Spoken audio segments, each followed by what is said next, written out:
नमस्कार, मैं विनय मिश्रा। इस देश में इन दिनों ऐसी अराजकता फैली है कि देश का युवक सड़क पर है। कोई रो रहा है, कोई जान दे रहा है, तो लाखों का भविष्य दांव पर है। एग्जाम से पहले ही एग्जाम हो रहे हैं। अब तो हर पेपर लगता है कि क्या आगामी परीक्षा पारदर्शिता से होगी या पिछली परीक्षाओं की तरह मोबाइल पर वायरल होंगे, जिन्हें बाद में लीक शब्द कहा जाएगा। लगातार पेपर लीक हो रहे हैं। युवा पीढ़ी आंदोलनरत है और सिस्टम जवाबदेही लेने को तैयार नहीं। केंद्र में बैठी सरकार बोलने को तैयार नहीं। शिक्षा मंत्री जवाब देने के लिए आगे नहीं आते।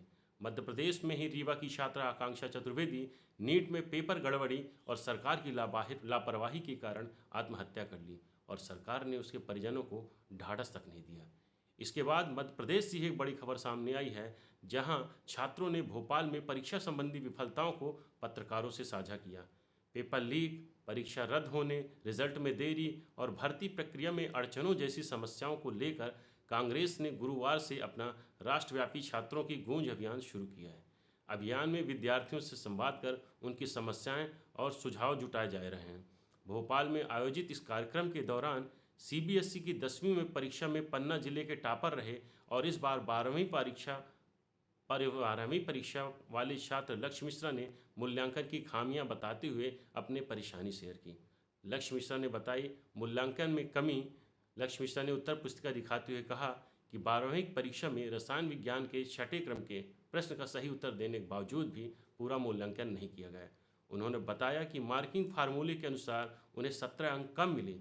पुनर्मूल्यांकन के लिए आवेदन करने के बाद भी अंक नहीं बढ़े। लक्ष्य ने कहा कि सीबीएसई की प्रक्रिया से उनका भविष्य प्रभावित हो गया।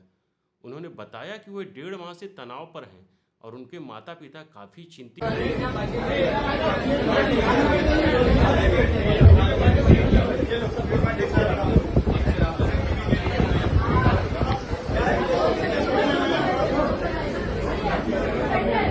लोकतंत्र के चौथे स्तंभ को आज बहुत बहुत धन्यवाद जो आप सभी हमारी बात सुन रहे हैं। मैं सीबीएसई का प्रभावित छात्र लक्ष्य मिश्रा, पन्ना मध्य प्रदेश से। मैं आपको अगर ये अपना छोटा इंट्रोडक्शन दूं तो मैं कक्षा 10वीं का अपने जिले का टॉपर रहा हूँ और मैंने 95.8% हासिल की। मैं पढ़ाई में बहुत स्ट्रॉन्ग था, लेकिन 13 मई को सीबीएसई का जो रिजल्ट आया मेरे पांव से कभी नहीं सकते। साथियों, आज मैं आप सभी के समक्ष अपने हिंदी विषय की एक कॉपी लाया हूँ। आपको इसकी फोटो कॉपी मिल जाएगी। मैं बताना चाहता हूँ कि मैंने सीबीएसई में हिंदी में 60 नंबर लाए।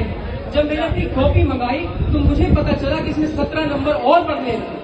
अभी मैं आपके समक्ष प्रश्न 7वें का फर्स्ट पार्ट दिखा रहा हूँ, जो कि मैंने लिखा है, जो कि मैंने अपनी कॉपी में साफ लिखा है, आप देख सकते हैं। परंतु शिक्षक ने 7वें के फर्स्ट का सिर्फ और सिर्फ सेकेंड पार्ट साइन किया है और कहा जाए उसका जो सेकेंड क्वेश्चन है वो चेक किया है, जो कि गलत है। और ये मेरे पास सीबीएसई की मार्किंग स्कीम है। आप सभी को मार्किंग स्कीम मिलेगी। आप सभी मिला सकते हैं इस मार्किंग स्कीम को कि मेरे नंबर बढ़ने थे कि नहीं बढ़ने थे। मेरे पास आज साक्ष्य है। चलिए, मैं फिर भी एक बात कहता हूँ कि मेरी हिंदी में गलत थी, मेरे हिंदी में नहीं बढ़ने चाहिए थे। तो अब मैं आप सभी के समक्ष एमसीक्यू लाना चाहता हूँ, केमिस्ट्री का एमसीक्यू।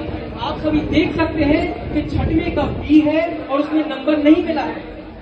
तो ये रही सीबीएसई की मार्किंग स्कीम, 6वें का बी। चलिए अब रीवैल्यूएशन की बात करते हैं।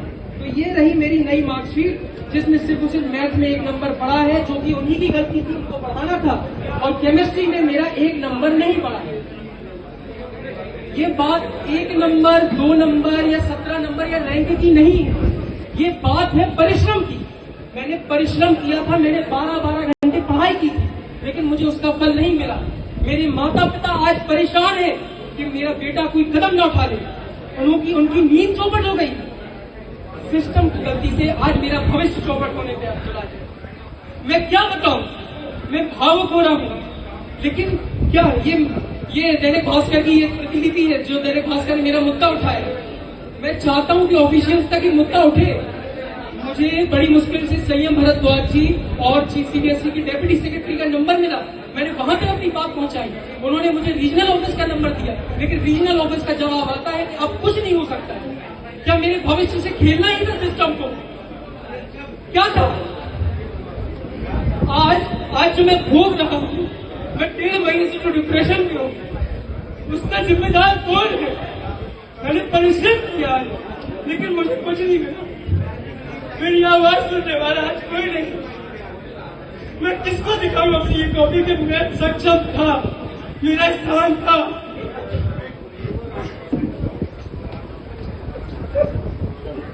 हिम्मत रखो।